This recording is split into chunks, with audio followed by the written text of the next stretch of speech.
What up, everybody? I am your host, JP, and this is my co-host, Josh. Hey, everybody. And welcome back to another episode of the Film Bros podcast.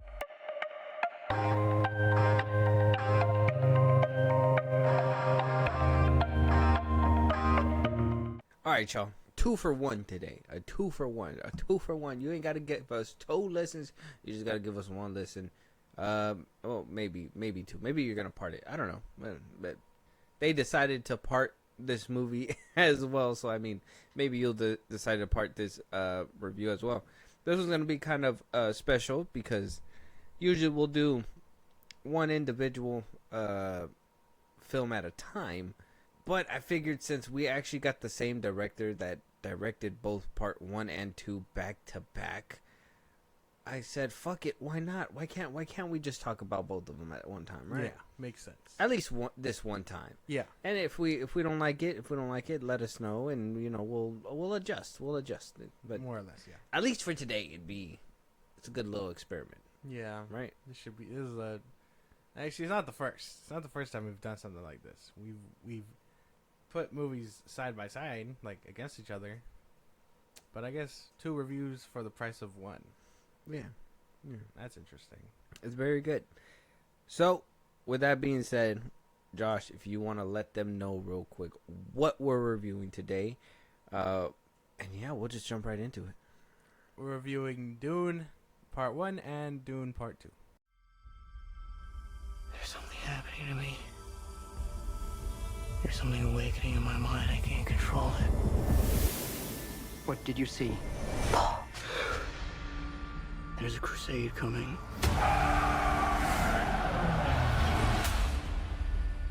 Do you often dream things that happen just as you dreamed them? Yes.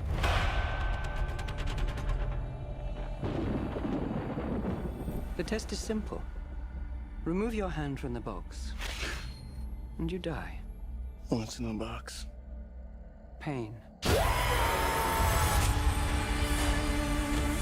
You inherit too much power. You have proven you can rule yourself. Now you must learn to rule others. Something none of your ancestors learned. My father rules an entire planet. He's losing it. He's getting a richer one. He'll lose that one too. So we got both Dunes, part 1, part 2. The first one came out back in 2021 after being pushed back multiple times due to our pandemic at the time. Yeah. Finally released, I believe, was it streaming and theater? No, this and one theater. straight to theaters. Oh yeah, it was supposed to be like the rollout movie. Yeah, it was this one. It was Kong alongside it, the Suicide Squad. These were all like first runners up for this method. Okay. So we got Dune 1 that came out at that time, and then we had Dune 2 that had a similar fate of needing to be pushed back, not due to any pandemic or anything like that, but because of a SAG strike that was keeping people from working. And they said, hey, you know what, we're not going to put it out without promotion. We got a big bag here. We're going to make sure that we do this and we do it right. So they pushed it from 2023 on to 2024. We officially got it towards the beginning of the year. We have that crazy popcorn bucket with Dune Part 2. I did not, Gross. I spawned a Deadpool bucket, if you guys haven't Yeah. seen that one. That Wolverine with the mouth and shit. Yeah. Yeah. Crazy how popcorn buckets are doing all this extra work, basically. It's pretty cool, though. It's For pretty the cool. most part. So, I mean, 2 movies down the chamber from our very own Dennis Villeneuve. Yeah, I don't know how to pronounce his We'll last call him name. Dennis. Yeah. From Dennis. Directed by Dennis. He did both parts. For both parts, we do have the lead actors, Timothy Chalamet, Zendaya, Josh Brolin is in there. Both films. We got Bill Skarsgård in both films. Dave Bautista is also in there. And then we'll just go one by one per film as, we go down it. So, Josh, Yeah. we got to get initial thoughts. We Yeah. got to get the conversation going. So we're gonna start with Dune Part 1, Yes. just so we can get the ball rolling. Dune Part 1 is this section, so we won't be doing too much of Dune Part 2 until we get to that part, unless we gotta like kind of compare, contrast, or whatever. But let's try to keep it to Dune Part 1 for now. Dune Part 1 came out, like I said, back in 2021. You said that you've gone and watched it, Yeah. and then you loved it. You said you loved it. I did. I had asked you about it. You were like, yeah, I loved it. And then Yes. I didn't really believe you, Mm-hmm. so it took me forever to watch it anyways. But then I eventually got around to watching it. And then you got around to watching it again because, you know, we had plans about a review and Yeah, everything. yeah. So, and that one didn't go so well for you. Yeah. What changed from the first viewing? And I don't know, can you remember the first time you watched it? The first time I watched it, just like everyone else, it was the height of pandemic. I really feel like it was something new. It was something worth checking out. I mean, there wasn't really much out by that time. I mean, I basically was watching all types of stuff. I mean, Godzilla, like I said, Godzilla x Kong, or Godzilla versus Kong, those movies, everything that hit streaming, like 1984. Like, I was watching all of these movies. This one was interesting to me, and at the time, I was excited. I remember watching it, and I was like, okay, this is from a lesser-known coming up actor like Timothée Chalamet. We know Zendaya, even though she wasn't really in it that long. I remember really enjoying it for the most part. But now I can't remember if it was because I was just bored of everything else, so I thought this was like a gem. But, oh, man. The second watch, I was like, you know what? I did it the first time. It's been a couple years. Yeah, I haven't seen it. But Dune 2 is around the corner. I want to be able to watch both and say, yeah, I've done a rewatch. The second watch, man, I don't know. That shit dragged on. I got about maybe 30 minutes in, and I felt like a goddamn eternity. I was like, oh, man, this sucks. Still, I enjoyed it for what it was, but it was nothing crazy. I just remember, I mean, for the most part, I was just like dragging my feet watching this movie. The first part, anyway. That shit was crazy. Yeah, because I had told you too. I was like, well, are you just exaggerating?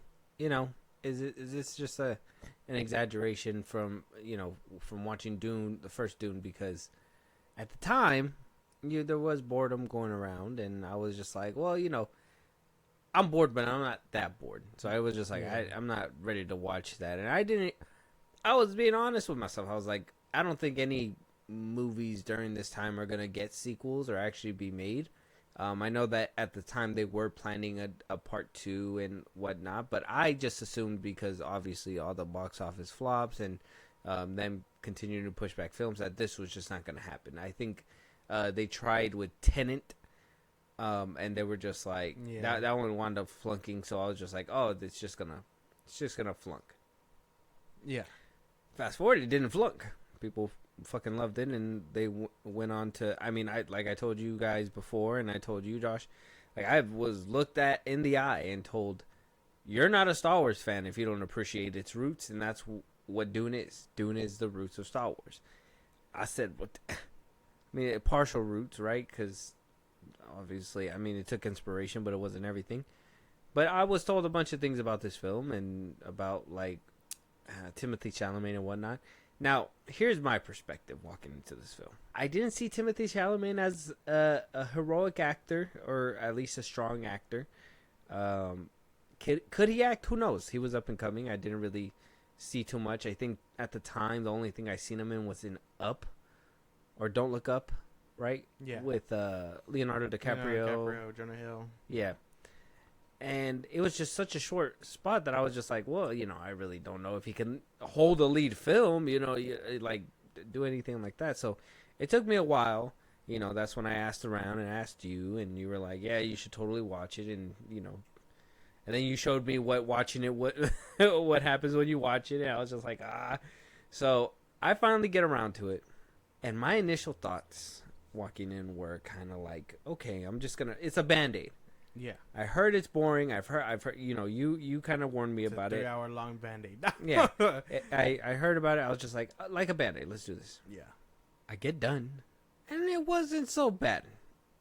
Now, I do still have my gripes about it, and I have issues with the film, but I don't think that I walked away dissatisfied.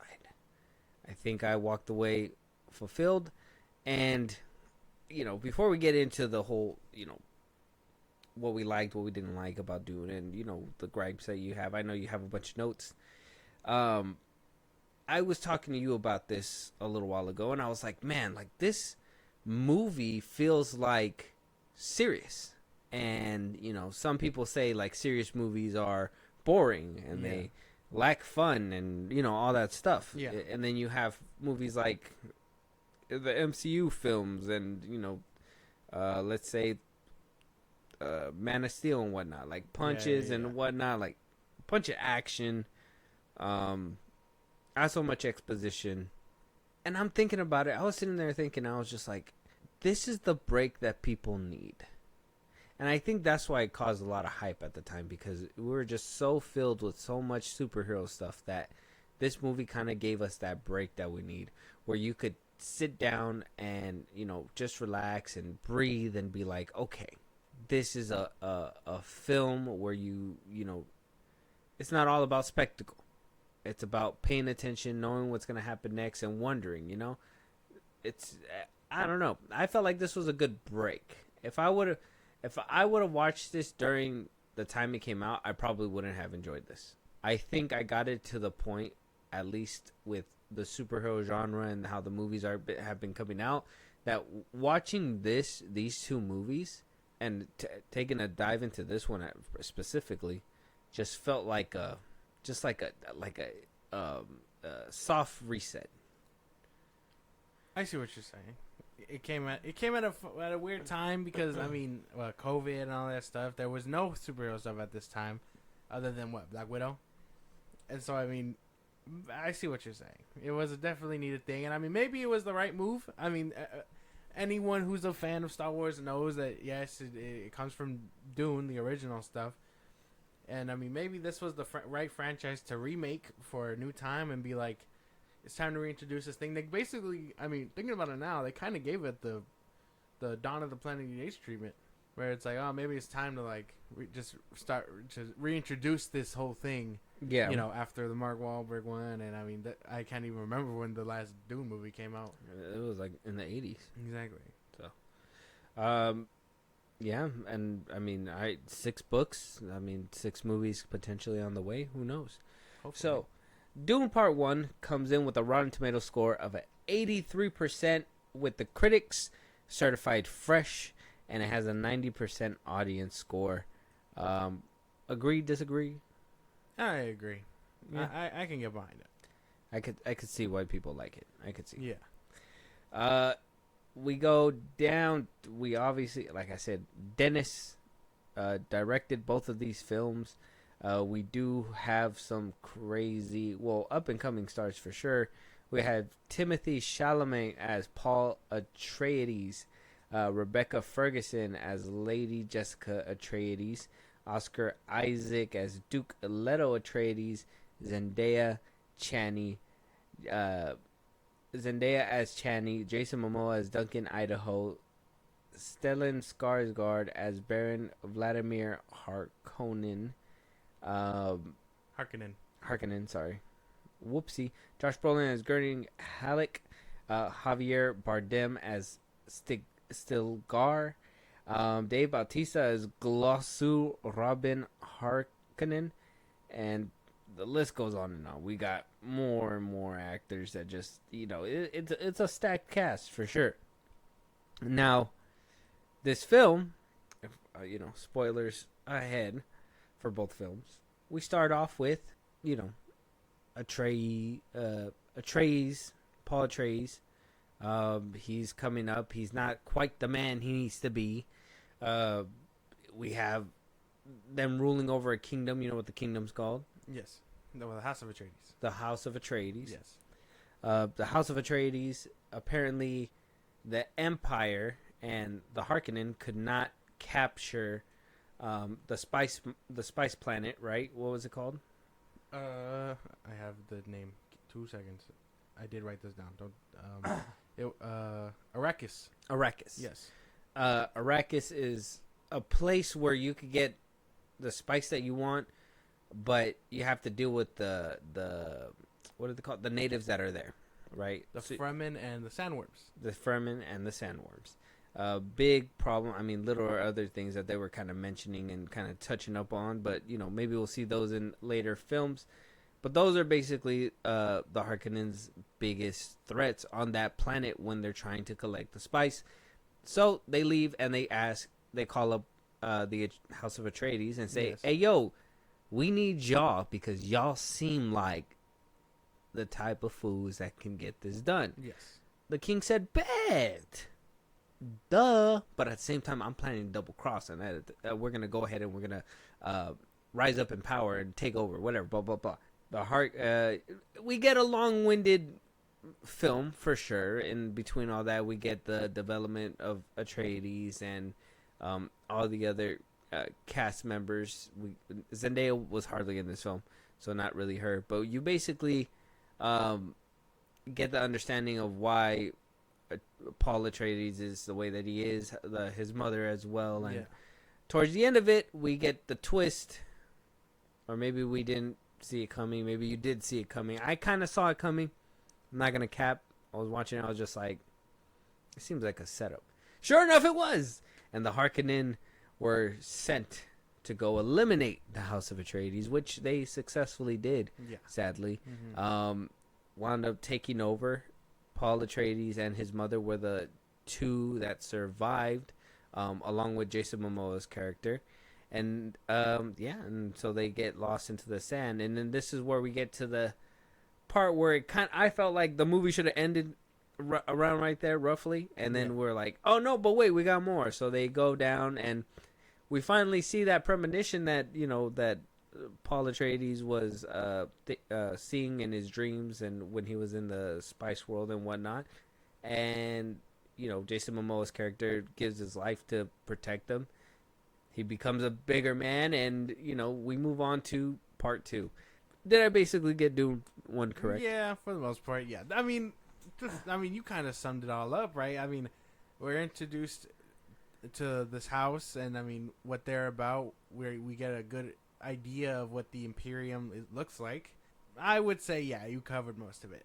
There's just 2.5 hours of filler between all of that, I would say. But, you got it. You nailed it. Pretty good. Yeah. What are the natives called? The Fremen? The Fremen stealing the water out of their victims is crazy. Crazy. I mean, because we didn't get that. We don't get that till the second one. We don't find that out till the second one. What do you mean? How they do it. Which I thought was interesting. And a cool callback. No, they did it in the first one. They showed you? Yeah. No, they show you the water. I'm talking about the scene where they take down one of the spice machines. No, yeah, but I'm talking about how. I thought that's what you were talking about. No, I'm talking about like how they took the water out of like. Yeah. The moisture, which is crazy. They were just like, this is how we do it. He was like, don't waste your water on anybody. Yeah. Even the dead. And I was just like. Stilgar. They meet Stilgar at the very end, and they're just like, holy shit, dude. You're the guy.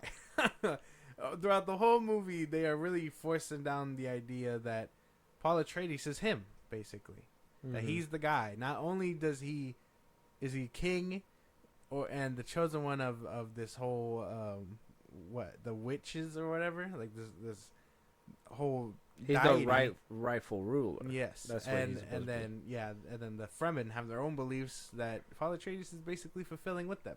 He's just him. He's all around. He's just him. The entire galaxy has a chosen one. Apparently. I kind of feel like it's kind of like a psych out to even put Zendaya in the first like poster movie, anything at all. Like I was expecting to see her throughout the film, and we only get her for like the last 5 minutes. Well, you fully see her at the last 5 minutes, but I mean, she's the one narrating in the beginning and all that. So she's in it. She's in it. But yeah, putting her front and center doesn't really help much. But she was a big name. 2021 was a decent year for her. She was coming off of Euphoria and all that stuff. Yeah, good year for her. I would say the superpowers get neutralized. No, all right. But I would say that that's the most of Dune one. I really enjoyed what was going on for the most part, except for the parts that I really felt were dragging. but I really like the focus of on Paul Atreides. I think Paul Atreides is a good character. I know personally. I guess if you could separate Timothy Chalamet from the character, I really fuck with the character. Yeah, and we'll get into that. We're gonna get into that. Don't try to pick apart my argument before I even shed my argument. No, yet. word. I didn't know. So we do have, right? I thought it was interesting for sure. Like using, he is a cool character. I think he's a cool character. That's why I have certain ideas about it. But yeah, it's because I really want to talk about it, but I know we're not there yet. So I gotta hold myself back. Well, actually, We're at the characters. yeah, first stop could be characters. Okay, Yeah. so yeah, we do have. First of all, Timothy Chalamet. Okay, Paul Atreides. Now he is a cool character. I think he's worth it. I think he's like he could be big. 100%. Timothy is not Paul. I don't know why Dennis. I don't know why Dennis thought Tim was it. He's not Paul Atreides. He's not a strong character. He's not. He's not a strong person that would say Actor. lead and follow. He's not a strong actor. Yeah, exactly. And I was looking at him and I was like, we could have done better. Could have done better. Like throughout the whole film, I was just like, we could have done better. I don't know. If we're talking strictly the first one, I can see what you're saying. I mean, maybe is that not the point? I mean, he's meant to be, coming into being this whole leader thing. Yeah, and that's why I was like, when Dune Part 2 comes around, cool. So we'll get around to why that didn't change my mind. It'll but be full circle. At least right now, this movie, even that scene where it was like his moment, and he was like, he finally mastered the thing he was supposed to do, and he spoke the word firmly, and his mom played with him. It was like a little bit stronger or whatever at the end of it, but like he did it. It didn't hit like powerful. It hit like weak. Like it wasn't like, oh yeah, he finally did it. It was like, damn, bro, like just fucking do it, bro. Like just get it done. I think, I think that's all part of the circumstance, and that's why the mother was saying what she said at the end of all that, because he clearly didn't master it by then. He did a half-assed attempt, and it worked, but you could they were snapping out of it because of him. The mom had to step in heavy for it to work. So I don't see that sentiment for the most part. I thought he did fine being this whole sheltered child, basically. The one that he's meant to rule, but because of everything around him, still having his father and all these people that care about him, like his father's war buddies and stuff, basically being sheltered. He's soft, basically. So I think that works out for this film. You can tell that he was meant to be very unsure. I can get behind this. Not so much your argument, but like him leading and coming into it, I get behind that. I can't do it. Maybe it's because there was a lot of other big names were here. Like how do you live in the shadow of Josh Brolin, Jason Momoa, fucking Oscar Isaac? Like how do you not suffer from being alongside them? Your person should have that power to. You know who would have played a perfect? Like I was just sitting there, I was thinking. You know who would have probably been perfect? Glenn Powell. He's old as fuck.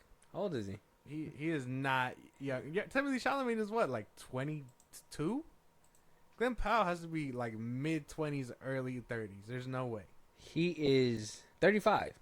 Yeah, old as fuck. No. Too old. Oh my god, Glenn Powell, that's crazy. What? You're just like Ryan Gosling. You're just like throwing shit at the wall. He could be. No, he bro, could be. No, he's old as fuck. He could be. Okay, well, who's another young actor that you could probably put? I said that for myself. I mean, at the time, I think they went like the very Tom Holland route where it's like we can rely on this white boy to boost us into where we That's need to what be. I'm saying, but it's too safe. It's like putting Tom Holland right there. Exactly. perfect. I don't The same way people were talking about Tom Holland when he was meant to be Spider-Man. The same people that were probably having this conversation when Dune 1 came out through the mask and stuff. But I mean, I think contrast to where he is now. Granted, he still hasn't been in much, but I think they chose someone that they know that they not only can he grow with the character, but he can grow in his acting chops as well. I mean, we saw it with Harry Potter and all these other franchises. Like, I don't think they banked too hard on someone that they didn't think could get there. Yeah, but those people like were for that role. This guy needs to like kind of, I don't know, I don't know. Is it okay to have it like a gripe that he's too much of a pretty boy? Maybe He's too good looking. Yeah, like for the role, like too pretty boyish. Like he should have been a little bit more rough, a little bit. Like I understand being pampered, but I mean know. he should be like. I don't even think just cutting his hair off would be enough. His parents were good looking people, bro. I don't know. Royalty. I understand. Great. Round of applause for your fucking genetics, bro. Like that's not what I'm talking about though. I'm saying about like him for the role. I just don't think like I think for somebody that is supposed to look battle hardened at one point, tough and everything, he don't look like he could do that. That's why he's not. In this movie, he's not there yet. He's meant to be like royalty and pampered and all this stuff, and that's why when shit hits the fan, he's just not ready. Even though his parents are forcing him to be ready, basically. I understand that part, but I'm saying like Timothy as a character, I can't just do it. I can't. I don't like know what to tell you. Timothy as him at playing him. I'm not talking about the character, his relation to the character, anything like that. Anything that make him ugly? anything of the character that's supposed to happen just doesn't hit hard because it's just he just doesn't fit the role for me, the actor himself. I think like acting wise and everything, he does a decent job. I'm not, I don't even think that he did bad at acting at all within this film. I think he himself could have been a different person altogether. Like it should have not been Timothy Chalamet. It should have probably been, I don't know, somebody more tougher. I can't think of anybody who would be. How old was Atreus supposed to be? 20 something, right? Same age as Timothy when he did it, when he started. I don't have that. When did he start? He's meant to be 15. In this film, he's meant to be 15. Well, his character, yeah. Oh, he's meant to be just a boy. Yeah, that's why.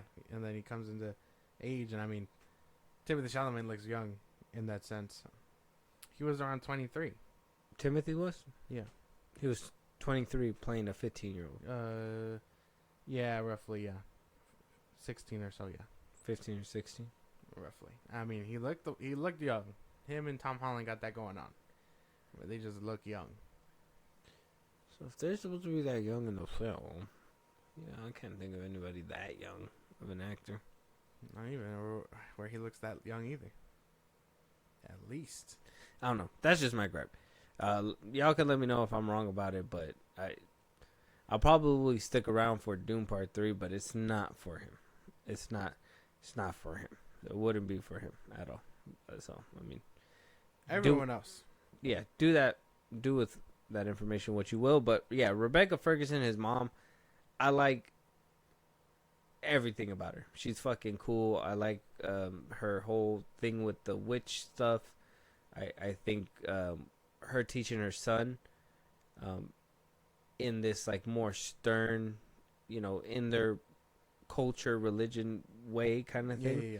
And the father's trying to show him that love and, in a different way, trying to make him stern but not too much. I guess he's playing it a little bit more safe, which he was played by Oscar Isaac. And yeah, I think they did great.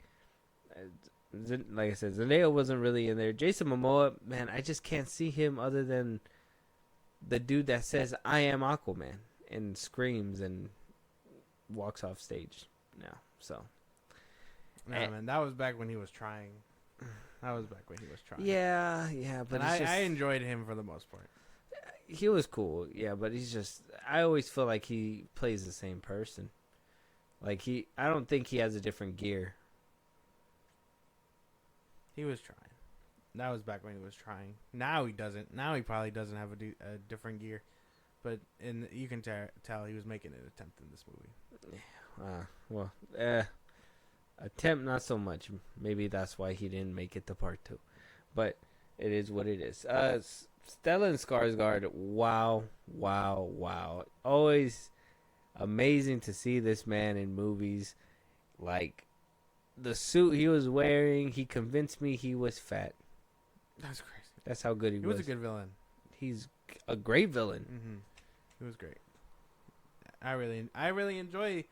Like, I want the movies to touch upon these people specifically, the Harkonnens. Yeah. Something, because their presence is like. Why are they all bald? Well, I mean that, but also like what is their deal? Why, other than what we know already from like the sequel? And I know you fucking nerds are gonna be like, read the books. I'm not doing that. I'm sorry. Maybe after the 3rd film if I'm really that interested. But like, I want to know what their deal is. Like, why did they have? So the Harkonnens are one of the characters that we want to kind of brush up on, or not brush up on, but see a little bit more as the series or this saga goes on, because like I said, 6 movies probably, and the Chamber is probably going to be a lot. So the Harkonnen are going to have a lot of growth, and we're going to see a little bit more. I was happy, it's going to dip a little bit into Dune Part 2, but that we kind of saw their home world a little bit to kind of know what they're about. Get the vibe. But at least with Dune Part 1, didn't really know too much. It was kind of like, I was just like, oh shit, like they all look like they're malnourished and they're bald. So I was just like, what the fuck's going on there? The king is eating. Exactly. I was like, damn, the fucking king is eating. Yeah, the king, his fat ass. He was fucking it up, bro. Yeah. He was just like at the table. Spoilers for Dune, obviously, but at the table eating in front of the Duke, and was just fucking it up with all this, man. I'd be like, damn, can I have some of that? Like, yeah. I will gladly take a sword to the chest if it means I can have what he's having. He's just gonna like slit your shit, man. Yeah. That's what they do there, bro. You can't say nothing. HR who? That's just crazy. God's HR. Oh my god. Yeah. Take it up with him. Crazy shit though. Yeah. Crazy. But I mean, not just the Harkonnen. I like every other kingdom, because there's like all these different houses. Yeah, and even then, where were the natives of that place one more time? The Fremen. The Fremen. Oh my God. The Fremen. they're crazy. Like, I keep thinking of like the Kremlin. Oh, all right. Yeah. No, Fremen. the Fremen. The Fremen. It's crazy to me that they were just like the way they move, because they move in silence. They even built their own certain walk so they can walk through the sand. Like they're so if that's something that we can kind of dip into too, the world building, like the little things like that made it really interesting for me. Yeah, like there was a lot of build up throughout the movie, because I was like, okay, so big worms eat them, but why didn't the big worms eat them? Is like, no, because we mask our feet. They know how to move through the sands and stuff. And yeah, even through worm territory, they're just like, we know how to get around them. Exactly. And I was just like, damn, man, that's so. I think that shit was cool. I thought it was pretty nice. I don't know. I think we're moving past the whole. I mean, we're not to dip into Dune Part 2, but I think we're moving past that planet. Like, I think we're gonna start seeing more things, hopefully. Like, this one didn't. Dune Part 1, the world building felt very isolated, but I think that's a bigger issue with the story that they were conveying for the first one. Because I mean, we had this talk off air, but I mean, this one felt like it was cut. It was stretched and then cut to be 2 movies, basically. And I think that kind of affected world building a bit. I mean, he doesn't meet. I honestly think that's what gave it a lot of time for us to sit through it. Like the extra, like I get it's boring to like have to see what they do, how they live their life, and blah blah blah blah. But like that's what makes them relatable, and that's how you understand how they move within the film. And that's why, like, I think everything made sense. Even though I was like, yeah, this is a very long movie and they're telling us a lot more than what I would. Like, there's a few things that I would have probably just been like, okay, I'm good knowing there and just move on. But, Dennis was very generous on, giving us just a tad more just to be like, don't. I know he was basically like, you heard the beginning, you fell asleep through the middle. We're just going to repeat the middle shorter for you right here at the tail end. And boom, we move on to the next scene. You know what I mean? That's basically what it felt like. So I was just like, the world building was able to really build up pretty nice. I felt that with the extra time that we spent on that planet. And yeah, I do feel like it was, stretched out as much as it can and cut in half. But I really do feel like it helped. I don't know. The whole first act was nice. I mean, I was vibing with the cast, and then halfway through the movie, it picks up. They get the chopping block, and then Paul and his mom are basically on the run for the rest of the hour and a half that you got left of the movie. And then by the end, they meet the Fremen. Yeah. I feel like they could have cut some of that. Maybe Jason Momoa didn't need a whole fight scene. Like, I don't know. Like, it was cool. Yeah. I don't feel like Jason Momoa. I don't know. Pack it up into a post credit. Yeah, I don't know. That could have been something. Or shit.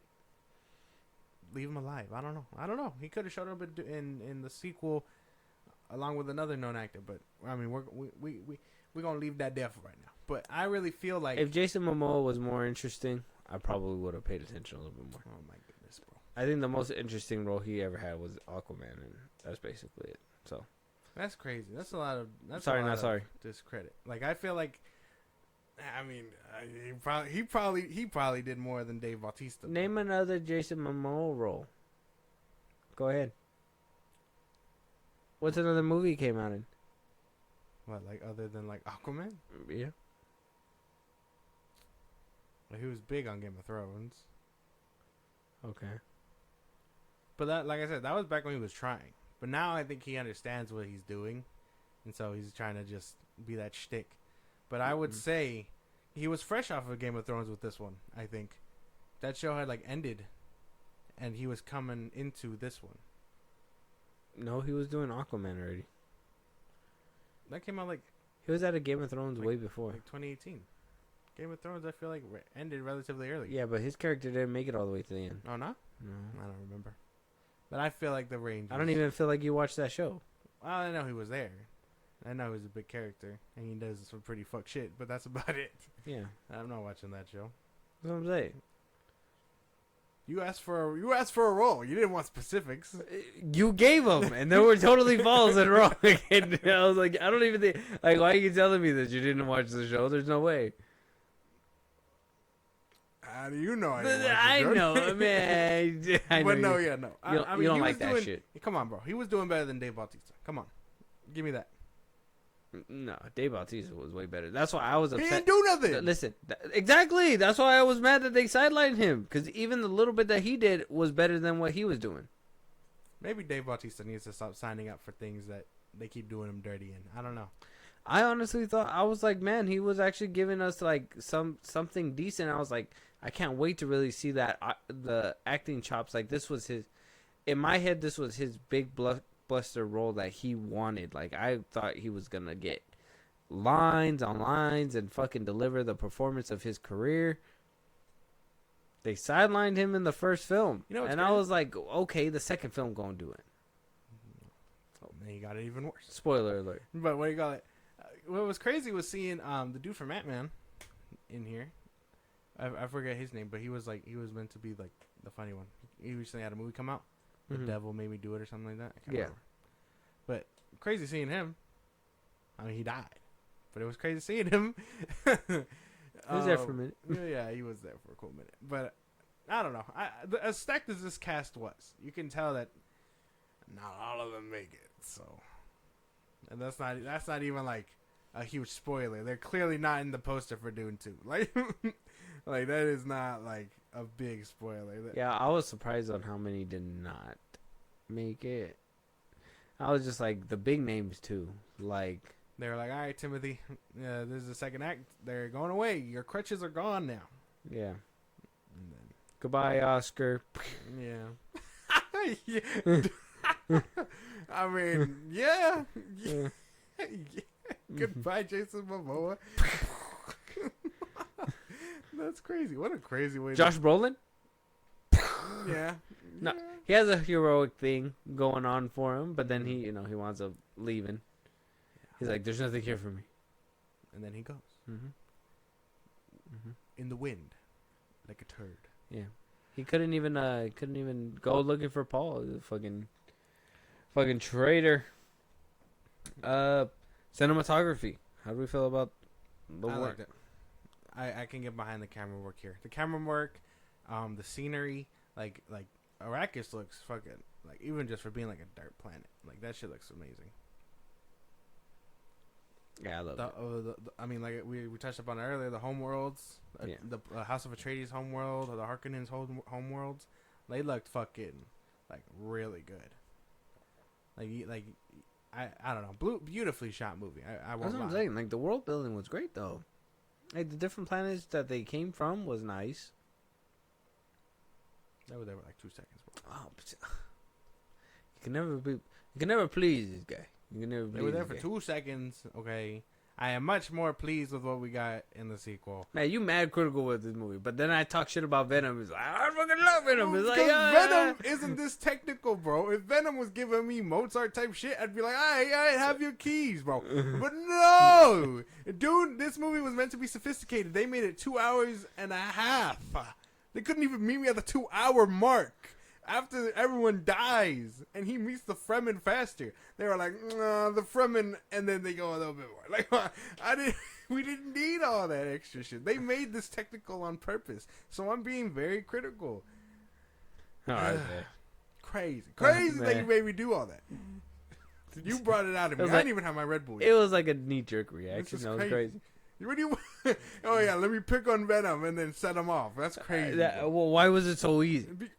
Because I set the trap and you sprung it yeah, quick. bro. I only fight for movies that, I mean, from a technical standpoint, are really good. This one was really good. Yep. So, and then I loved all the scenes with all the character, like all the sunset scenes were nice. Yeah, I don't think I have any complaints with the cinematography. I feel like everything was done and shot very well. Yeah, no, it was really good. The way they conveyed sand was crazy though. Mm-hmm.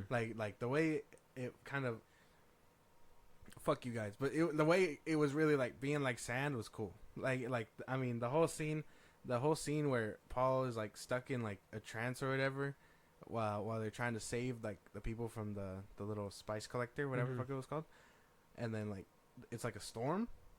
I really fuck with that scene.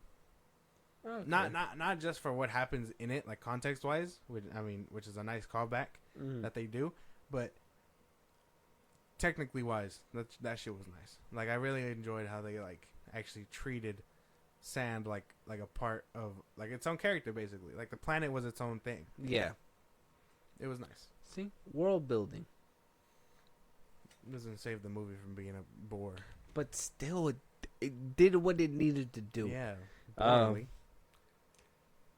Couldn't it be a little bit faster? That's all. I'm saying. Plot, which, like I said, Stretched out. Stretched, and I mean, basically, the plot is Paul Atreides is gonna, have coming his to his own, coming of age. Yeah, coming into his own like thing. Yeah, and he's gonna become this powerful warrior. Yes. Who's gonna, do all kinds of crazy Mhm. shit. Hopefully not get recasted in any of these films and go on Like- to do 6 movies. Yeah, like you can tell Dennis really cares about what he's doing here. Yeah, My thing is, he cares a little too much. Yeah, I feel like He wants you to care as much as him. yeah, I feel like 1 and 2 could have been a little bit better with a nice bow. Hey, Atreides, and then Fremen. Like I feel like What you wanted was fucking Amazon delivery. But what I wanted, man, was a nice Hey, whoa, wait. first class. First class. in a private jet. Hey man, you order something, you want it now. No. You order something online, you want it now. Yeah, but not this film. This film is a film that you can wait for. I waited 3-4 years for it. Yeah. After being like, man, the second one's here. I should probably. And now that I've had it, I was like, wow, this was a slow burn. I should have had this at this time. I mean, slow burn, but my God, man, at some point you gotta cut the wire. It's insane. I can't get behind it. I can't get behind that. I can get behind just about everything else. Like I perfect FilmBros podcast Twitter. Check us out. But someone was like, we should normalize calling it, if bad movies, if guilty pleasure movies exist, then there has to be movies that are good, but also like that from a technical standpoint are good, but bad. And I think this is a perfect example of being technically sound, like hitting every box, but doing it to the T of, it's pushing the borderline of, hey man, this shit kind of boring. Like, I think that's a normal thing to have. The Batman, right? Get with me on this. The Batman, technically sound movie, but boring. Come on, man. Get behind me. You know I'm making sense. You make sense. You make sense. But I don't like the way that you put it. What do you mean? And I'm going to tell you. I'm going to tell you why. Because what you're basically saying is that now there's such thing as too good a movie. And if it's too good a movie, it's going to be boring. No. And I don't think that that's how it works. That's not true. I didn't say that at all. Actually. Because you said if there's such bad movies that that they're good. I think I can pull up like guilty pleasures, right? I think I can pull up what was actually said. It's because the thing is that, all right, how do I say it? When you get Spider-Man and stuff, right? Let's say you get an Avengers movie. Yeah. You want obviously a story that's going to carry, but what do you really want to see? You want to see the superheroes doing their thing. You want to have fun with it.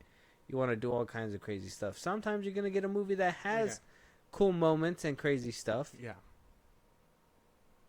But other movies are going to have like everything to a T. You're going to have the right amount of exposition. You're going to have the right amount of what is it? Like spectacle and, the little shock value shit that you need to get. Okay. Just to give me clarification, I will shout out to this person for putting it up. I didn't do this directly. I quoted this person. But the existence of bad movies that are fun, like Venom, implies the existence of perfectly well-made movies that are boring. That is what was said, verbatim. And I can get behind that. I can get behind that notion. Because like think about a bad movie that's fun. You're like, this shit kind of, it's not the best shit, but I can have a good time watching it. And then the Batman and Dune or Battleship.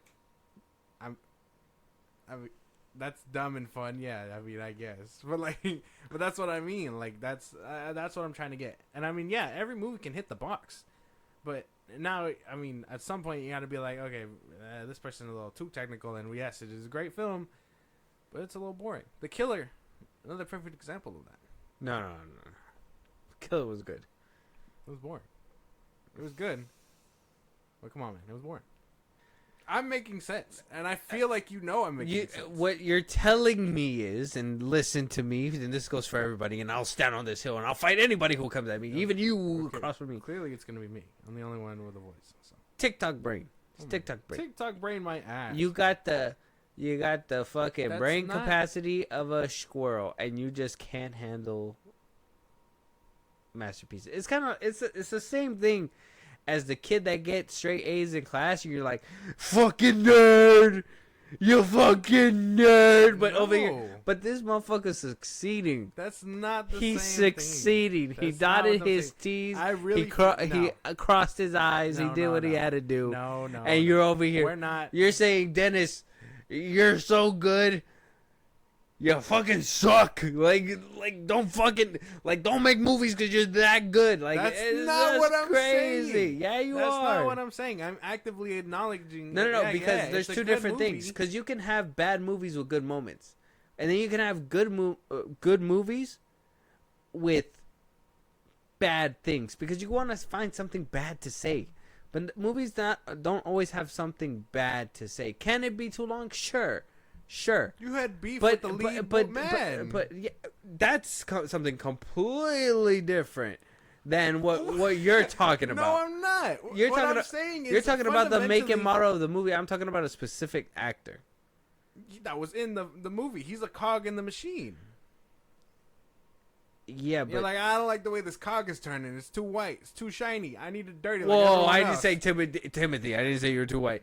But You said he was too handsome. You too said that, handsome. Yeah, you're too pretty. You're too pretty. I don't like it. Yeah, but that's what I'm like. I'm not saying that. I'm not saying that it's bad. I'm just saying that it's good. But it's boring, It's boring. which makes it bad. No. In my book, I mean, we're not there yet, but shit, I can tell you right now. I mean, it does knock a few points off. Rewatchability is a big thing. I haven't watched The Joker because good movie, boring. The Batman, again, good movie, boring. The Joker's a different species. The film's existence is questionable, regardless. That's a different. I'm case. really trying. Come on, you know I'm making sense. Like, I really feel my thing is that you are. I'm not saying that you're not making sense, but what I'm telling why you would is you give me my flowers? because What is this? because You just want to fight with me. I can't. You're not understanding my POV. What I'm telling you is that if you're saying that, I'm telling you there's a double standard for winners and losers. Okay, there's double standards. If you make a film like Morbius, you're gonna have certain cool things that are gonna bring it up because you want things to succeed, but you're still gonna see that movie and be like, wow, that was such a train wreck. You're gonna notice the train wreck before you notice the neat and tidy freeway that's actually fucking going back and forth. When you see that, when you see the neat and tidy, you're gonna be like, you're gonna be looking around and you're gonna be like, that's not right. And you're gonna find anything you can to bring it down a couple, because though you like Tom Brady, he wins. People hate him for winning. You hate The Rock for completely different reasons. That's not acting. You hate him because you see him in everything, and that he plays the same actor in every single thing. Because he can act. Exactly. So like, you see something that's winning, it's double standards. It's a completely double standards. You can't place the same standards that you do with a film that sucks with a film that's really good. Now, if you take a film and say, "Oh, this is really good, but it's just too long," or just it's boring, it's you basically saying, "I do not have the capacity to watch this film." That's what you're saying, because it shows more of the person that's what. Now, if it's long and tedious to the point where like it repeats itself and it really needs to spoon feed everything, but that's not what this film does. It gives you over exposition, I would say, of what's happening within the world that you just feel like It's a form of spoon feeding. not really. Yeah. No. And like, oh hey man, planet full of dirt. Planet full of dirt. No. Planet full of dirt. No. This is what he does. Planet full of dirt. The dirt's actually drugs. You take a lot of it, you get hallucination. But look what's happening now. That's what it basically does. But that's I mean, come on. That's got to be the same thing. I'm not saying that. I'm not saying that. Like, yeah, obviously bad movies exist. And I mean, no, this movie is nowhere near like Morbius or nothing. That's not what I'm saying. Like, yes, there's obviously different spectrums. If Morbius is the worst of the worst and this is the highest of the high, there has to be a good middle ground. And obviously audiences are going to be different. Someone could totally disagree with what we're saying. And I mean, that's fine. Fuck you personally, but middle ground are mid movies. Exactly. That's the middle ground. Yeah. I mean, This movie's not mid. that's why it's not. Yeah. It's a pretty high-end movie. Well, I think it's kind of boring. Rewatch again. It all comes down to rewatchability too. I could rewatch this one before the Batman. I could rewatch both of these before the Batman. I would say that. If anything, I agree with that. I'm gonna talk about a little bit later, maybe after we're done with the part 2 review, but like what part 2 did for part 1 for me. But at least with part 1 now, we didn't get a lot of fight scenes. No. So I mean, I can't really talk too much about that one in this one, but I will say the I did like that they showed kind of like the whole massacre and the burning of the bodies, and Yeah, their hostile takeover, basically. yeah, I really liked that. That was pretty cool to see. I mean, yeah, Mhm. just how quick that they were to come down, fuck shit up, and then be like, it's our shit now. Which I mean, I really snake biting its own tail, right? Because like they had to leave, and then trick them here, and then come back, and they're basically essentially having the same problems that they had when they left. Basically, The whole point. I mean, that was the whole point. It was like, oh, we'll leave because the Emperor thinks we're not collecting enough sand, but there's more to it than that. And so the Atreides comes, they come back, blow them up, and now they're back in the hole, and they're just like, but we got the House of Atreides. Like, yeah, like I think that's kind of funny. Like if you really like want to poke at their plan a little bit, like I think that's funny. I mean, they could have at least taken a little bit of the spice from the House of Atreides before they went in completely. Well, I mean, they weren't seeing profit. That's why the Harkonnen were they fucked it up so bad. They were just like, oh, we got the perfect plan now, but then they ended up still being left with nothing because I mean, the Atreides were there 2 days, and then shit hit the fan. Yeah, and they were already. I think they made more ground with the natives there than the Harkonnen ever did. Yeah, They just wanted to kill them. Where these ones, they were willing to at least be like, okay, just stay off our land. I mean, yeah, I did like. I mean, if we're talking fights, I like the training between Atreides and Josh Brolin's character. Oh yeah, I like the little shield bubbles too. Oh yeah, their little shields. I thought that was cool. That's cool. I was like, it's different. A little distracting, but I thought it was different. I think it's cool when they shoot something and it like you have to like get the momentum and it spins until it goes through the shields. Yeah.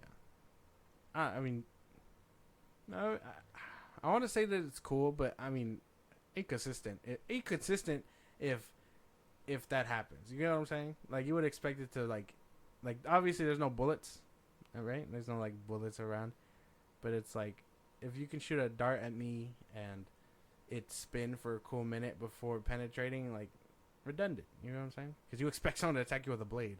Well, you should be able to stop it. That's the point. Because I don't know if you've seen the scenes where like it was spinning and they stopped it. Oscar Isaac couldn't do it. He couldn't reach. He couldn't reach behind him. Yeah, sucks. I mean, I like that one, and then I liked, like I said, I think I like Jason Momoa. I was like a kill shot. Poor him. I like Jason Momoa's whole fight scene before he goes down. I mean, yeah. Kind of knew how it was gonna end up. So It was badass though. At least I thought it was badass. I don't know, man. I couldn't take him seriously. It is what it is. I was like, man, I was like, oh, he's dead. This movie needed more of this. If anything, like I said, I feel like where you say there was just too long of certain things, I say the movie could have ended at a certain spot. And I think where I was like, okay, this is where it's about to end was when he kind of found Zendaya and they were, talking about a few things. I was like, okay, well, we're wrapping up here. And then it's like, no, we're going to take you to the village. You're going to meet Mom, Pop. You're going to talk to these people. Oh, we're actually going to have a little duel between you two, whatever, blah, blah, blah. And eventually get around to the ending. And I was just like, okay, that's just a little... I thought that would have been like a great beginning for the next film, but they just wanted to stuff it in the tail end right here. Yeah, they're like, this is no better than a post-credit scene. I don't know. It wasn't anything. I mean, obviously, yeah, it was the things like that where it could have ended sooner and just picked up for the sequel, or they could have cut out a good chunk of what was going on. Like I mean, maybe a lot of them on the run.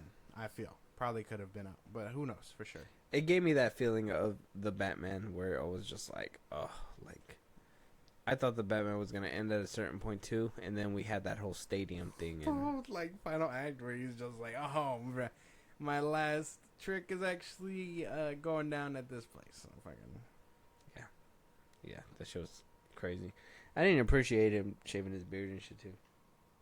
Yeah, him. I mean, I was kind of like, damn, Jason Momoa not looking like Jason Momoa. He just looks like a regular dude now. Oh look, Skarsgård is a flying. How much they're floating? Atreides. Paul Atreides. Yeah, man. Can you really take this guy seriously? Yeah. That's the Muddy Adib. I feel like anybody could like pimp slap him.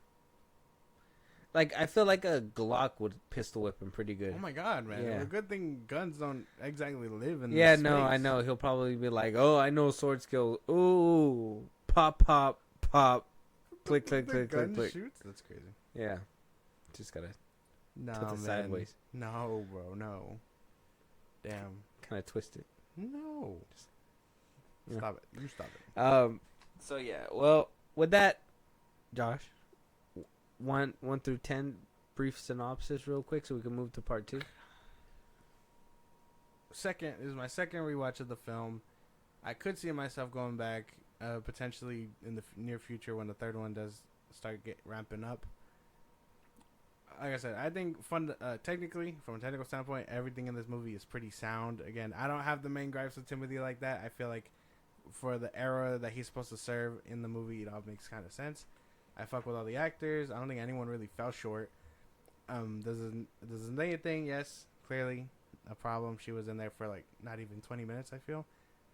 Or maybe it could have been half an hour. I don't really know. This movie kind of did that to me. But What is time when but you like, watch Dune? Yeah, it's like, damn, you might as well be stuck in the fucking desert. But although I do enjoy it for what it is, I can admit it overstayed its welcome. I gotta give it like 8 out of 10. 8 out of 10.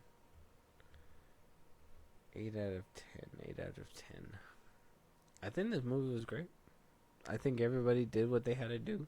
I mean, Timothy, like I said, though I don't like him in that role, I don't think he did a bad job. So I think, it still was enjoyable.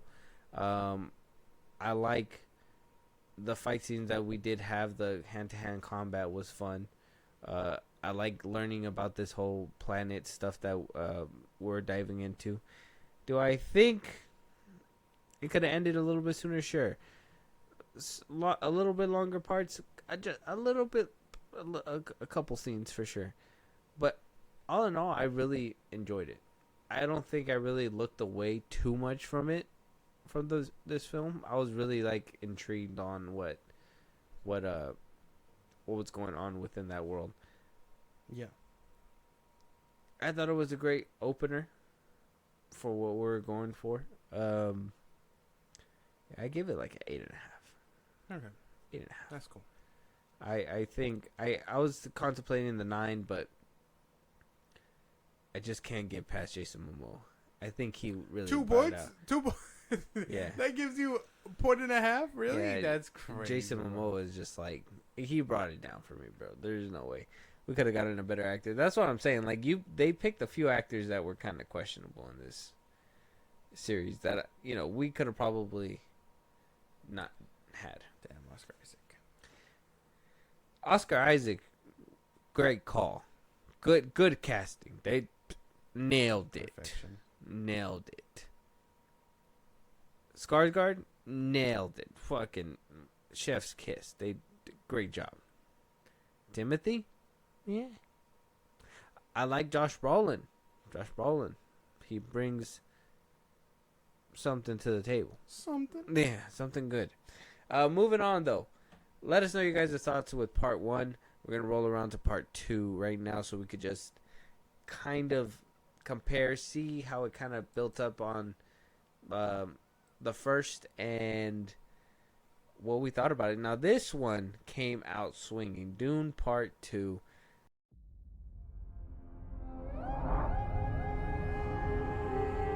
This world is beyond cruelty. You've been fighting the Harkonnens for decades. My family's been fighting them for centuries. They were massacred alongside my father. Your father didn't believe in revenge. We believe in Fremen. Let me fight beside you. He said I got that. Thanks. I won't be fighting for him. I'm fighting for my people. You young pup.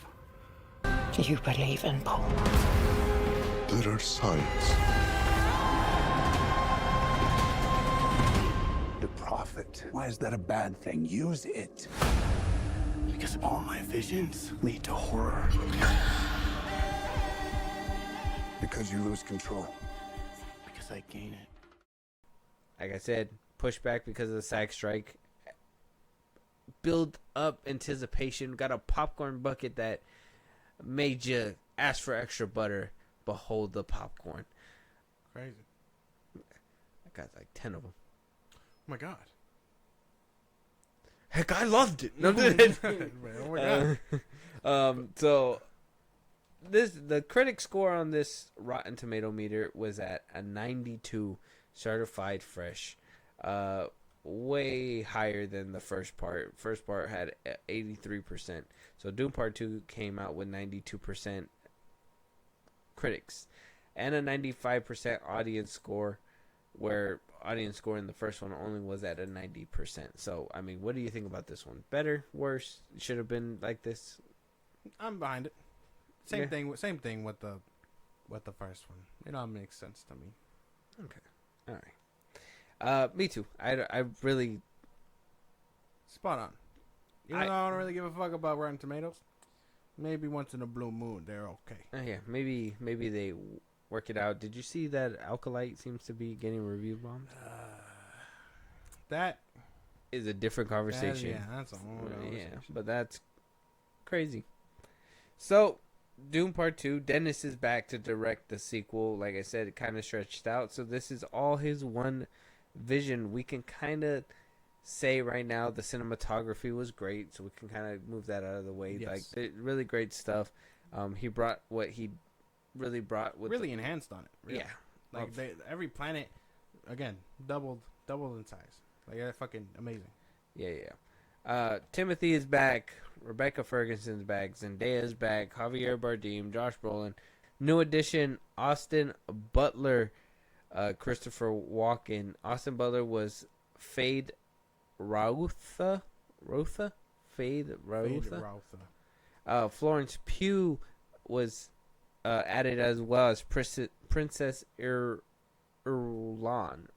Just crazy names. Christopher Walken is the Emperor. Leia Saint Duke, Lady Margaret Ferning, and so on and so forth. We even got a surprise cameo. I'm not gonna say who, because it's such a short cameo, and I just, I wouldn't want to ruin it for anybody. Even though I just played a picture of her on the red carpet right now in this video. That's so funny. So, Josh. Yes. Same thing, man. Got to get the initial thoughts in. I was off. I tried to watch it back to back. I was coming off the first one. I was really dreading it. I did hear good things. I won't lie. My personal reaction versus what I was hearing everyone else saying was like, oh, it was really good. This and that. I think what happened was I got caught up with the first one being. That's the 2003 Dune. That was James McAvoy. I didn't even know he was Oh my god. in that thing. But yeah, I was just caught up because I thought the first one was boring. I thought I didn't want to run into that same problems, but eventually I watched it and enjoyed it. I actually really enjoyed this one. I really feel the sentiment that Dune 2 is a slightly better film than the first one. I can get behind that sentiment. I don't know if it's vastly better. Obviously, that opinion can change. By the end of this conversation, really, but it depends. It really depends on how hard you make me fight for it this time. You were putting a lot of fight the first one. Because I understood you, but it was so bad. So this one, was kind of like, you know, did the drag of the first one really affect this one? Yeah, kind of. But then, I think once I got past that, this movie just did a lot better for itself. Okay. Now, this one, there was, for me, walking into it, like, I knew I had to watch it. I had to get it over with. Dune Part 2 already rolled around. I did say, if Dune got a sequel, I was going to watch Dune. I think that was a big reason why I didn't watch it. I was just like, if it doesn't get a sequel, I'm not going to watch it. Okay. So, it got a sequel, and I was like, I'm going to watch it. And then I started seeing the popcorn bucket, and I was just like, I gotta see it in theaters because we're gonna get some weirdos out there, right? God, man. And be like, hey, you want some popcorn? I'm gonna be like, I don't even know you. Where'd you get the white frosting from? And so I waited. Then it came out on streaming, and I was Yeah. just like, all right, I'm down for it. Mm-hmm. So let me just binge both of them. And so Saturday morning I did one. Sunday morning I did another one. Part 1 and part 2. I thought it was. It kind of reminded me of like watch. I looked at it, and I said, "This is what Rebel Moon would have been if it was good." Like just seamless connection, kind of. As soon as one end, one goes. I don't know if like me watching it back to back kind of ruined a couple of the effects that you were supposed to get when it came to the film, because where there was a few scenes where I was like, that's supposed to be like a cheer moment within the theaters for the fans that watched the first one. Yeah. I was like, oh, he's back. I guess that's my cheer moment, right? Like just, oh, you know? Like, wow. Oh yeah, like that's what it was. But I feel like if this was Endgame, Endgame to the Infinity War, right? Like had waited a year, let that kind of build up. This movie kind of people had to wait 3 years 3 years for a build up. Yeah. I feel like that would have probably really, It would have been the hype moment for sure. yeah. So I kind of feel like I missed out on that, but I think that this movie did great and enhanced a lot of things in the first one that kind of makes it, for me, makes a rewatch a little bit better, because now you can pick up on what Doom Part 2 kind of put down and be like, ah, Yeah. you know? Yeah. I get what you're saying. I don't know. Damn. I mean, yeah. For me, it was. I mean, just to get it out the way, right? When that character came back, again, I really like the callback. I like the callback that he did to the first one, where he basically first saw himself in that moment. I enjoyed that for the most part. Okay. But I see what you're saying. I don't know. I didn't really feel that. Where I was like every other fan, where it was just like, oh yeah, that's cool. Because I mean, I guess I didn't initially watch it. I think you were just sitting there like, fuck, there's more sand. I don't like sand, bro. You were like turning into Anakin. You're like, Where's the water? Basically, They were wondering all that. it's a pool of dead body water. Yeah. That they were like, you can't drink. Yeah, even if you're thirsty, Yeah. even if you're dying of thirst, you don't drink that. And that's water. what they said. Mm-hmm. I'm getting a straw. They are better than me. Yeah. I probably would have drank from them. You just hear slurping in the background. It's just like, what the fuck is that? It's just you. I mean, if they kill me after the fact, right? I'm just gonna end up back in their circle of life Yeah. for the Fremen. They're gonna be like, get all that water back. Get You it all drink back. too much. Get it all back. So, Josh, go ahead and recap this one for us. Dune 2. Just, hey, man, don't give us a 2-hour movie. Just Okay. condense it. Dune 2 picks up where Dune 1 left off. Paul Atreides and his mother are in the hands of the Fremen, learning their ways. The Harkonnen are still running amok on this planet of Arrakis. That's what it's called. All while trying to search out the Fremen. Fucking, they think Paul Atreides is dead. So they're just trying to find the Fremen and kill them and all this and that. all while Paul Atreides is basically coming into his own, learning their ways. He's scared of a certain prophecy that he keeps foreseeing. That he's scared to take up. A lot of other stuff happens. We meet Austin Butler's character. We learn the Harkonnens' issues and what they believe. Why are you laughing?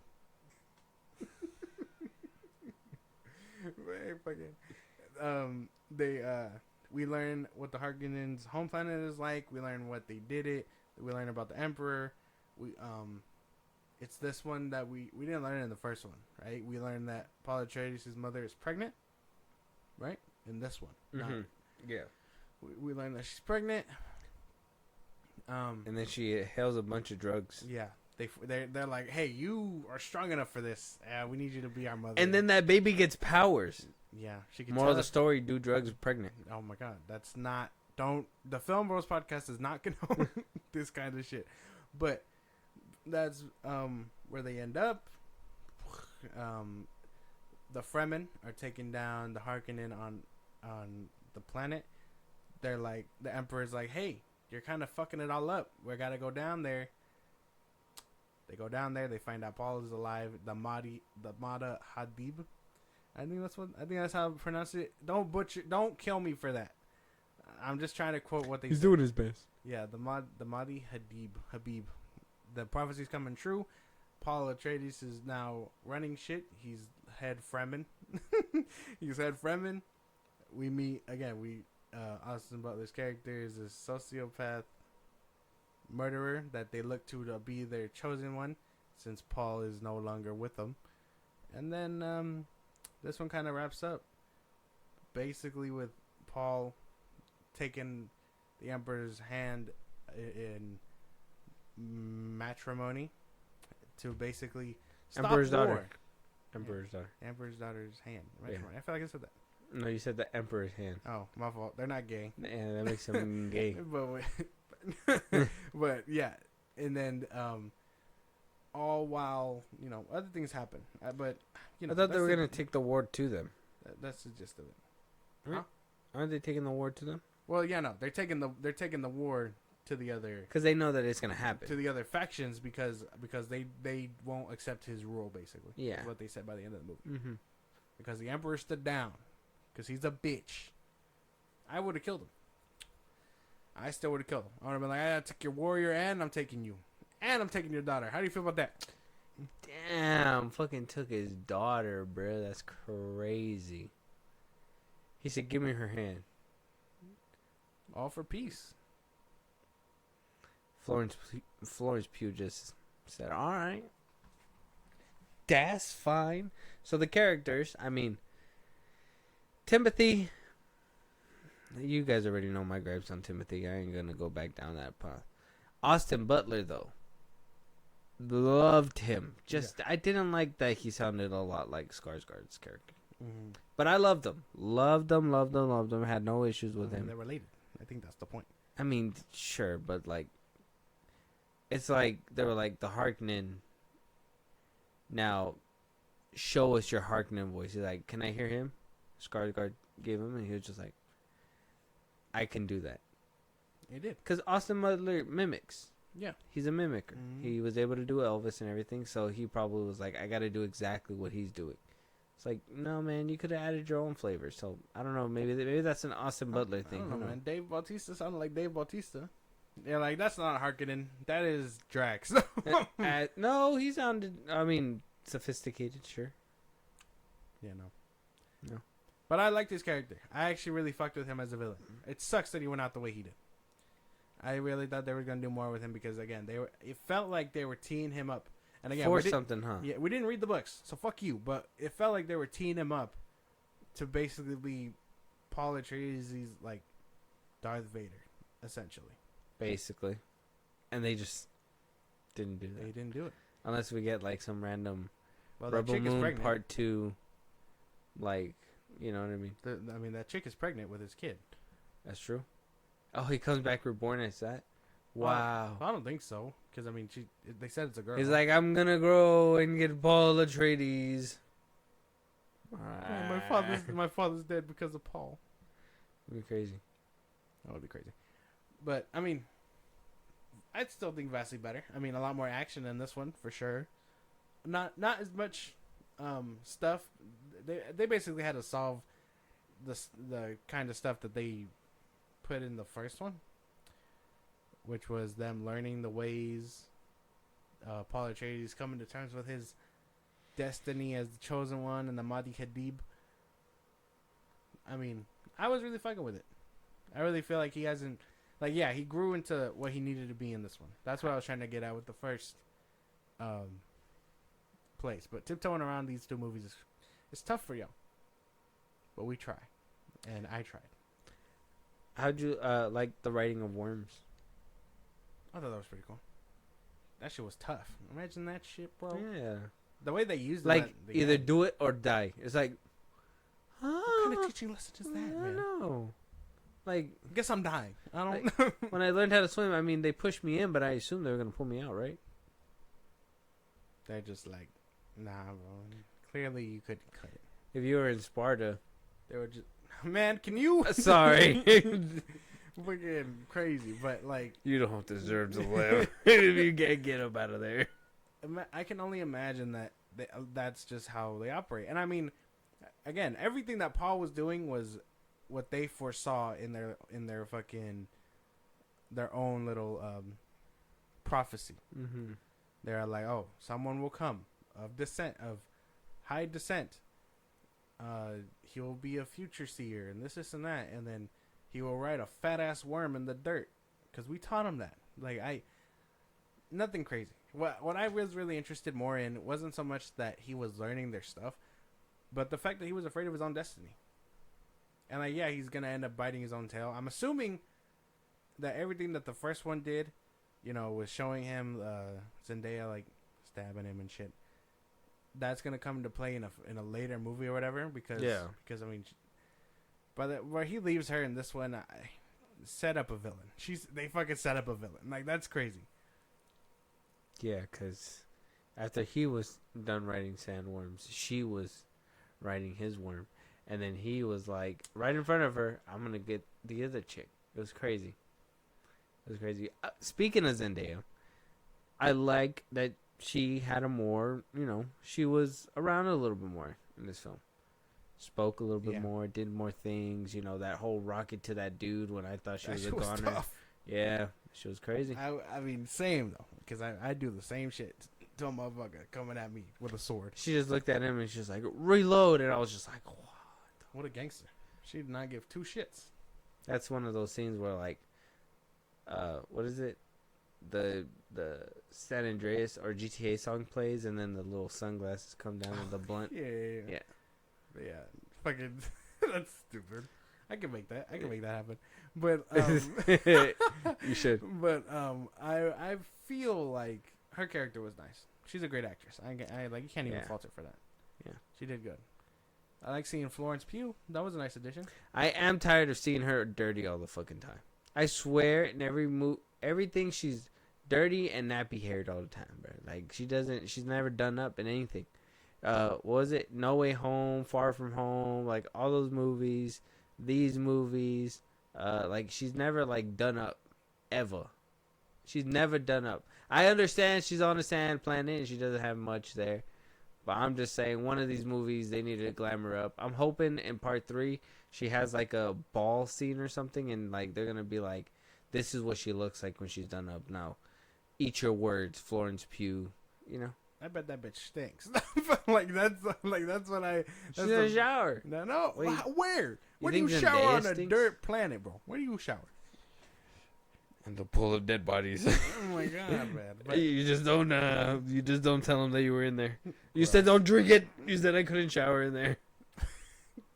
it's just like if someone goes to taste a drink, salty.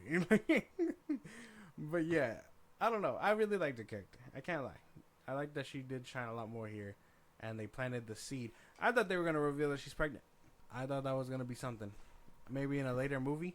We're still dealing with his mother's pregnancy. Well, yeah, but I mean, he laid with her, probably gave her a kid, and now the plan is not only to have that bastard be around. You don't think sand people have jimmies? No. No. Oh, what? Where the fuck would he get one? Timothy, you raw dogging bitch, bro. Yeah, no, I'm pretty sure. Yeah, he gonna win that role. Oh, But like, disgusting. but yeah, that's what I imagine. And then, I mean, he's supposed to. I mean, now he's gonna get married to Florence's Pugh character, the princess, and I'm assuming they probably ended up having one of their own. I can really see something like that happening around the 5th or 6th movie. But now that you kind of put that into perspective, like, yes, books and movies are relevant and stuff, but what's the difference? Like, where are you gonna start doing your own thing? Apparently, according to Hunger Games, they're like, fuck that. Little side note, I guess there was like, we're probably gonna talk about it in a different episode, but at the time of recording, like the news dropped that I guess they're making another movie, but they were like, well, we don't have any more books, so they're making the new movie that's gonna come out in 2026, and a new book is supposed to drop in I believe like mid next year, and right before they're supposed to start production for their new movie. They're just like, ah, man, we gotta wait for the book. Yeah, we got no source material. What are we gonna do? Make another book, and then we can make that. So you know? dumb, so stupid. But yeah, I don't know. For the most part, everybody here was pretty cool. I like that the mother stuck around. I think obviously the biggest standout, Paul Atreides and his cousin, Austin Butler's character. I can't remember his fucking name. Freya, something like that. Fade Rotha. Mm-hmm. Yeah, pretty cool characters. I won't lie. I like the real distinction between the fact that some believe and some don't in the Paul Hadib. Mm-hmm. Where it's like, oh, we've been out here for years. No one's coming to save us. We got to save ourselves. And then you got the ones that look up to The Paul prophecies Atreides and all that. the prophecy and all that stuff. I like the mom. I like the character that she goes through.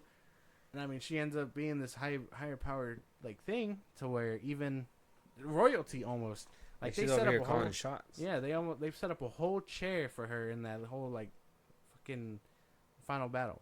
And I mean, nice. even her sisters, I'm assuming they're sisters. The mother Fenring or whatever her name was also like fucking like seeing her and then seeing Paul. She was very like, oh shit, bro, like this is disgusting. Ooh, brother, what's that, brother? Yeah. Like she was appalled. She was appalled. Yeah, that.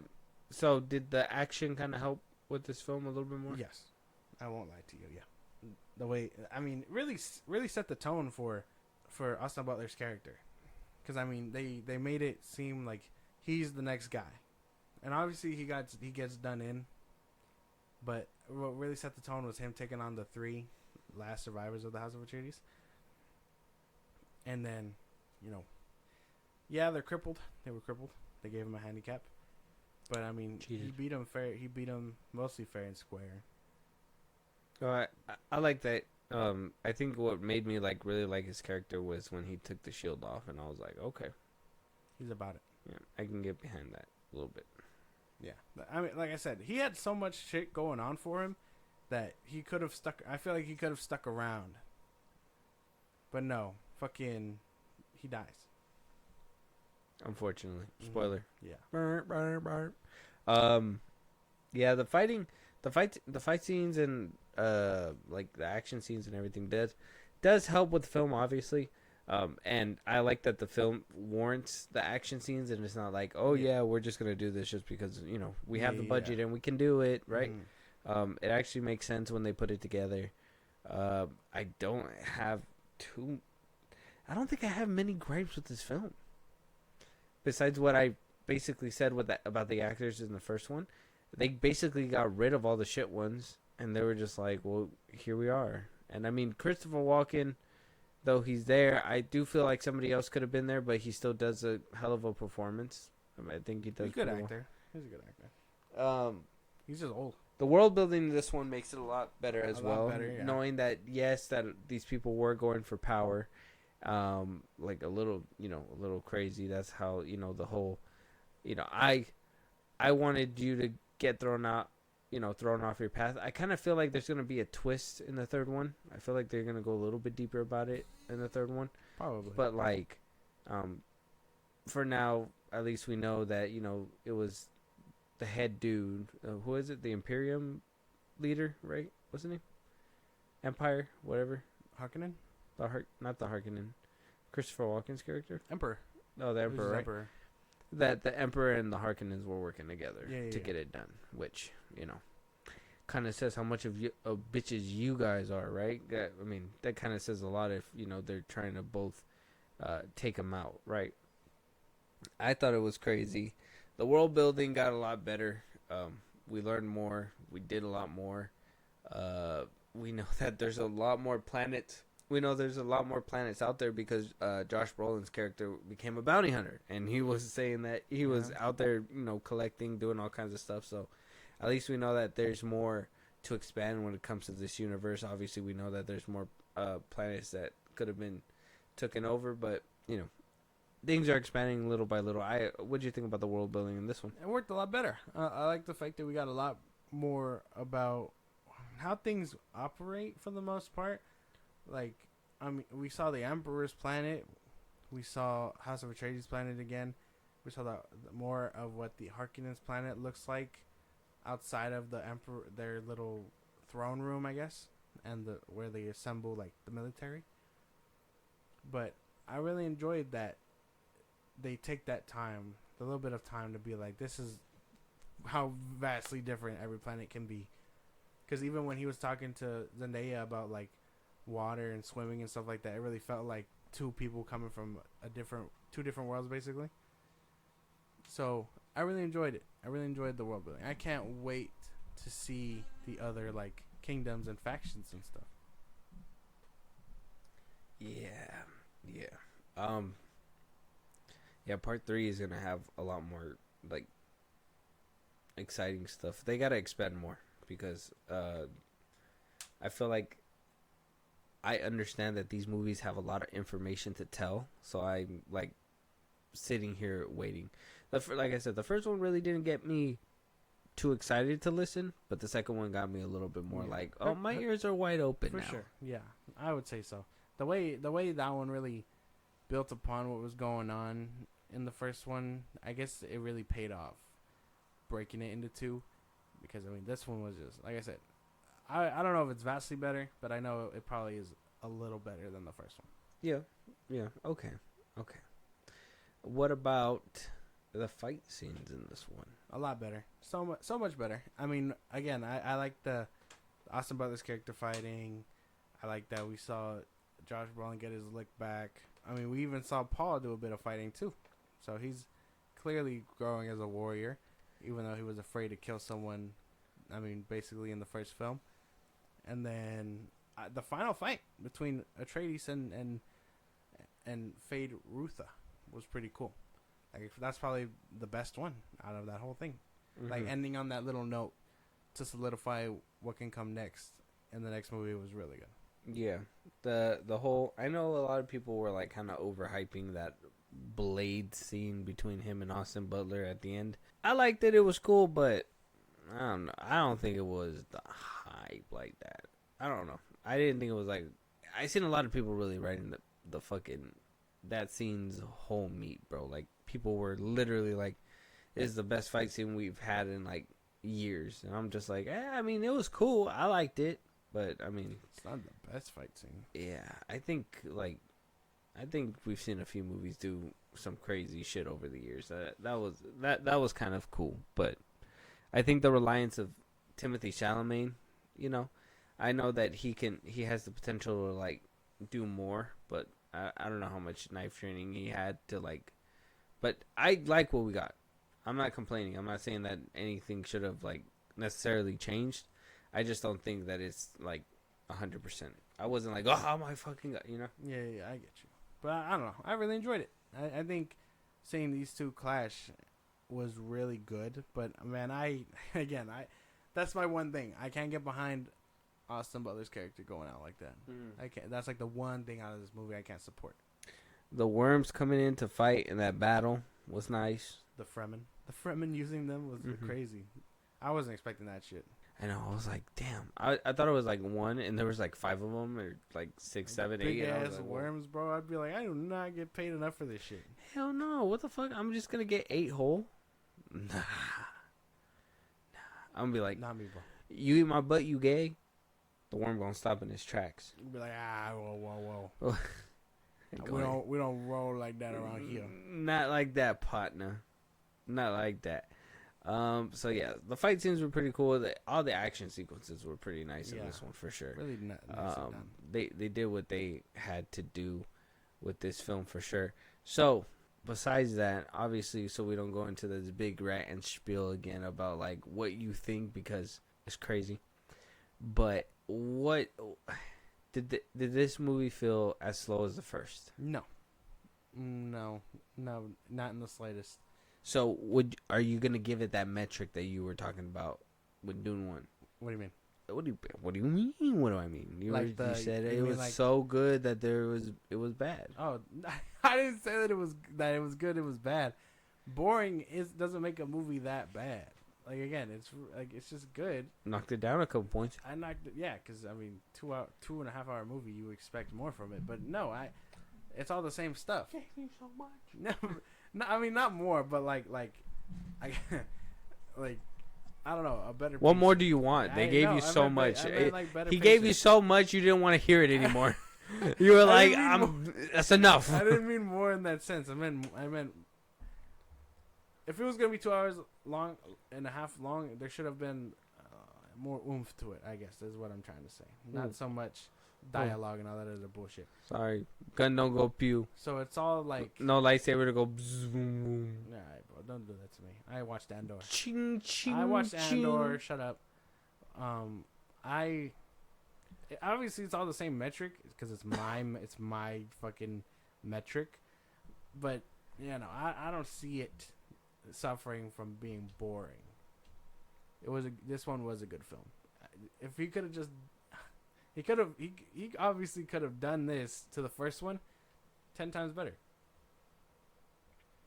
But maybe he had to save all the action for the second movie. They're like, oh man, we need to add some shit to wake people up, bro, because crazy. And be like, guess who we got to act in Dune Part 1? Dennis was like, who?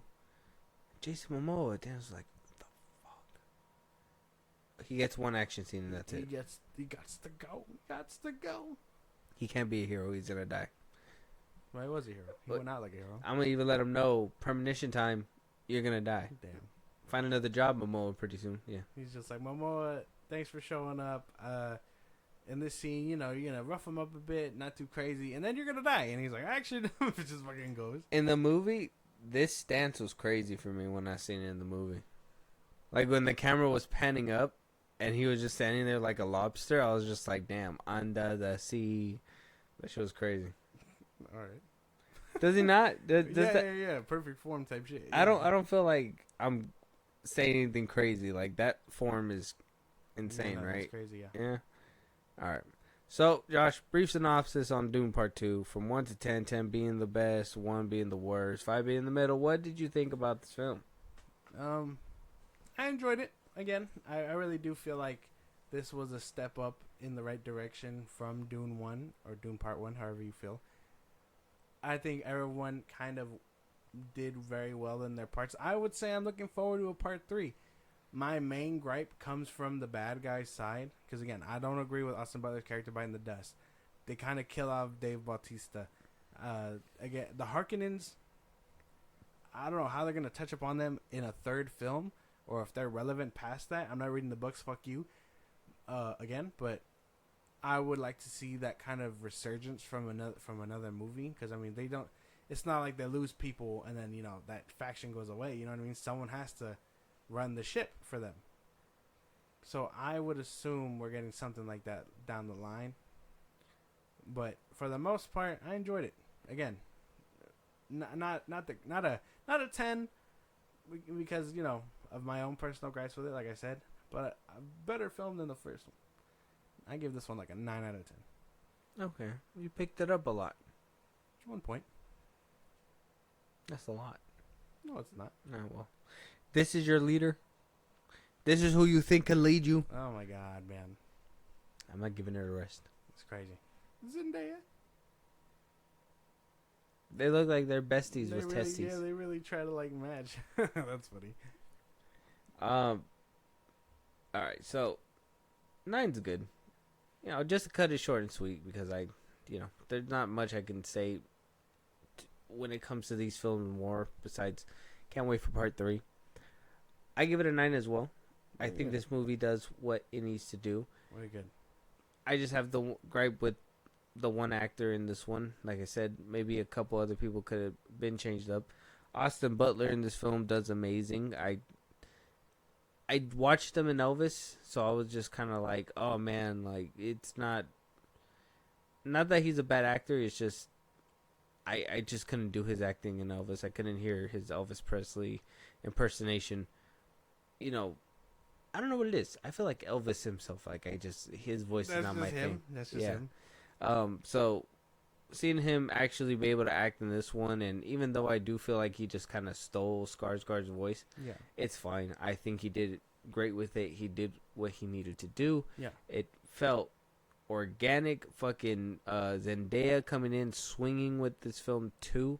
I had nothing but like watching Zendaya up there. I had nothing but like great times. Like I didn't see. Like I honestly don't think that she had like one bad scene where I was just like, what the fuck is she doing? Like everything she did was justified, and the way the way she acted it out was amazing. Like, yeah, no, she's just a good actress. The fact that she was able to like really show, like, convey betrayal and heartbreak and stuff, she's a good actress. She's gonna go far. She's crazy. I can get behind her 110%. Yeah, man, I think it's gonna be great, but. Let us know what you guys think. I know this one's a little bit longer than what you guys are used to from us, but Dune is lengthy itself too. So we're just here to do whatever. What are you wearing today? Oh, I forgot that she wore this for the premiere. For the premiere, yeah. Wow, Holland, where are you? Yeah, let us know what your guys' thoughts are for Dune Part 1 and Dune Part 2. Did you love the movies? Did you hate them? Were they too long for you? Do you feel like they needed to be shorter? Did you need them to be in 30-second quips? You're dumb.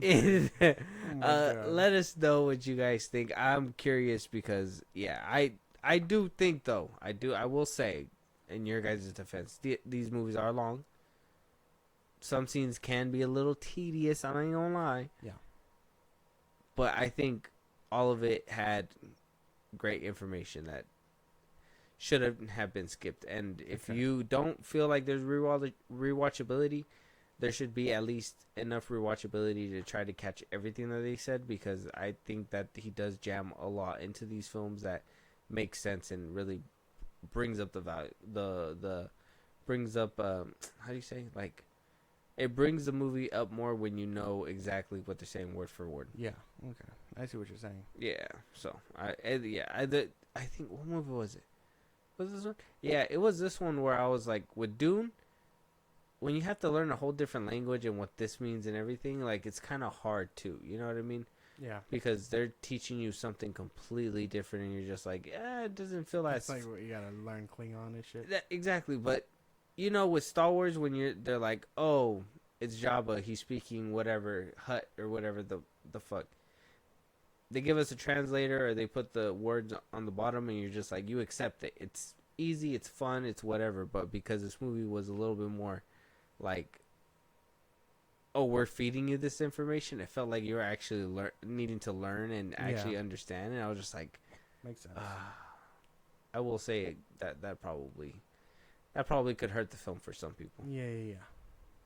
So I understand. Mm-hmm. I get it, guys. I get it. Well, let us know your guys' thoughts. Josh, let them know where they can talk to us, give us a movie to review, any topics we should be talking about. If they want to collab with us one of these days, go ahead. Twitter, TikTok, Instagram at FilmBros Podcast. You post when the episodes are up. You can hit us up there for any news or movies you want us to cover. Buzzsprout, links in bios of social I just gave you. It's like a Patreon. You subscribe, you help the show grow. We'd greatly appreciate it. You can listen to us anywhere you get your podcast at FilmBros Podcast. Be a part of the conversation. Twitch at FilmBros Podcast. And then when it's all said and done, subscribe to our YouTube at FilmBros Podcast. Yeah, and with that being said, we'll talk to you guys on the next one. Talk to you guys later.